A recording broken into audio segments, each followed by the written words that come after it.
In this video you will witness the top-rated 5 modern back machines your gym must have.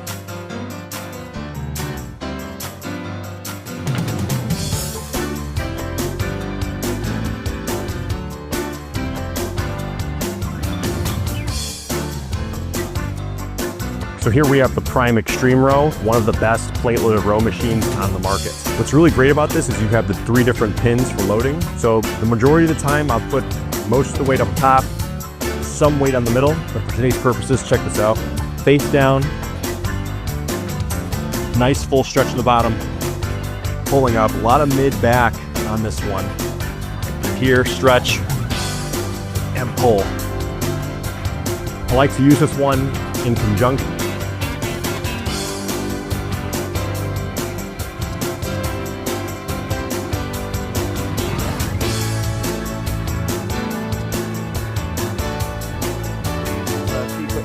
Points on this. A lot of people are liking this CYBEX row at the moment. So opposing arm on the pole, you don't want it here, you don't want the chest pads all the way back or all the way here because you just create a huge drop off and you just don't need. You want to make use of the resistance, so being a little bit closer to it just makes it more challenging. You'll still get a drop off, but it's not quite as much. Working side foot, I like it personally down on the platform. It just gives me more stability, but also reduces the rotation that I'm going to get. If I was to go like this, I'd be able to rotate around this hip a little bit more. I like to go thumb outside of the handle rather than thumb around. It actually helps me just think of my arms as hooks or my hands as hooks rather than gripping hard. Don't get me wrong, I'm still gripping, but it's kind of like a loose grip on the outside of the handle. Then set up, shimmy your sort of body / glutes off to the side because the machine diverges that way. So you need to line up by shimmying yourself to the left a little bit for this arm. And then just skew simply down into contraction. You kind of want as straight of a line as you can between your elbow and your wrist. So move the seat around to try and get that. And it's as simple as that. You can allow for as much stretch as you can really feel in your lats without going into deep contraction. If you want a little bit, your shoulder can come forward as long as you can then depress and pull.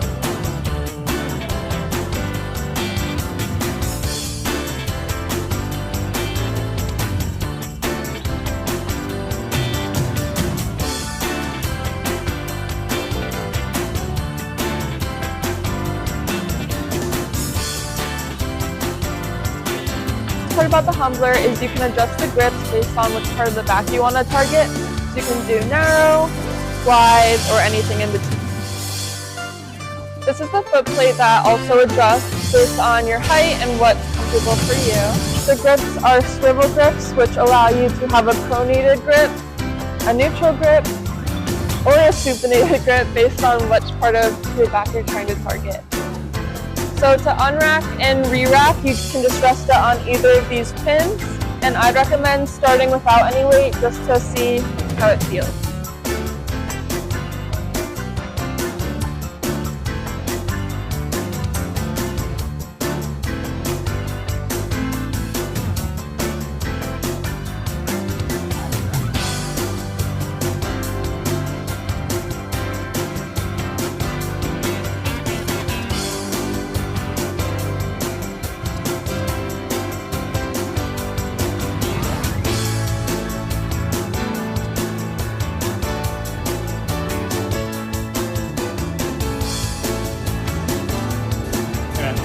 First, maybe the biggest missing link in all back training is profile.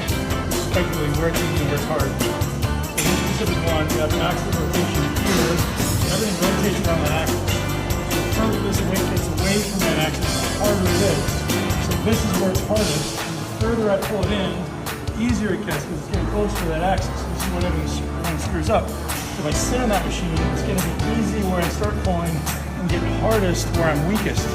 Again, the opposite of what we want. So in selecting back exercises, we literally choose machines that allow us to optimize the resistance profile. So you set up for this. We want to start with the machine's heaviest. So I grab that weight and I move way back. So that's as far as it's going to go. It's going to top out. So this is the back of my range. This is this position. So I'm literally going to set my body up so that when I'm topped out, I couldn't physically go anymore because it's metal on metal. That's the back of my range. So my arm is locked in. I'm really standing on the same leg. The other leg just kind of belongs to the right. Put it down, stabilize it. All my weight is to this leg, to this arm. And I can literally stand here all day. I'm giving 500 pounds to my leg. And I'm stretching it also to come up, come down, and lengthen, and all the way to this arm.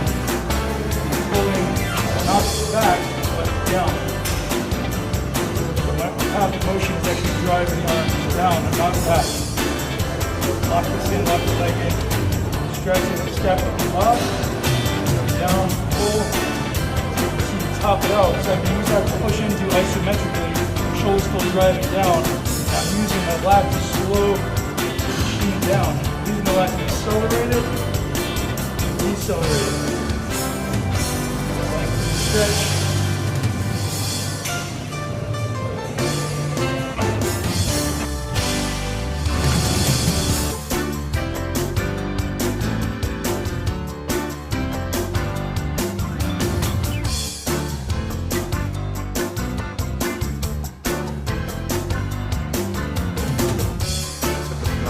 Super high row market now in other gyms will just be pivotal weight where the weight is a seesaw machine. You'll see the machine leave the start point, go to the highest point through the whole motion.